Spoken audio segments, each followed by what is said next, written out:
গেছে। কেন? মাদ্রাসা সরকারের টাকায় চলে তো। সরকার বলে যে ওসব কিতাবুল মাগাজি টাকাজি পড়াবে না। আর আকসার খারিজি মাদ্রাসা তো পড়ানো বন্ধ হয়ে গেছে।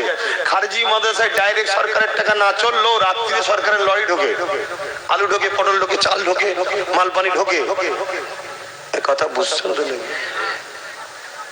আমি এই জন্য খারাপ ভাই, আমাকে কেউ দেখতে পারে না, এই সব কারণে। দুনিয়া না দেখে, না দেখুক গে যাক, আল্লাহ রসুলের জন্য হক কথা বলতে হবে তো নাকি? তাতে কি রেজাল্ট, কি রেজাল্ট, কি ফাইসালা? ওটা জমিনে হয় না, ওটা আসমানে হয়। আমার কি হবে আগে, ওটা জমিনে ফাইসালা হবে না, ওটা কোনো কোর্ট কাছারি আদালতে হয় না, ওটা ওইখানে হয়, আসমানে হয়। আল্লাহর আরশে ওটা সেটিং হয়। আব্বাস সিদ্দিকীর তকদিরে কি হবে, কথা বুঝে আসছে তো নাকি? অতএব দুনিয়ার কাউকে খুশি করে লাভ নেই, আমাকে খুশি তাকে করতে হবে যিনি দুটো হাত দিয়েছে, জবানে কথা দিয়েছে, যিনি আমার কথা শুনে আমি আসবো, হজ করব।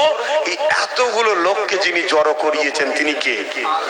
দেখেন মুরব্বী বাপ গুণ, আমার দাদুর বয়সের লোক, নানার বয়সের লোককেও জড়ো করিয়েছেন কে? না, ও ছোট মতো হুজুর, বড় হুজুর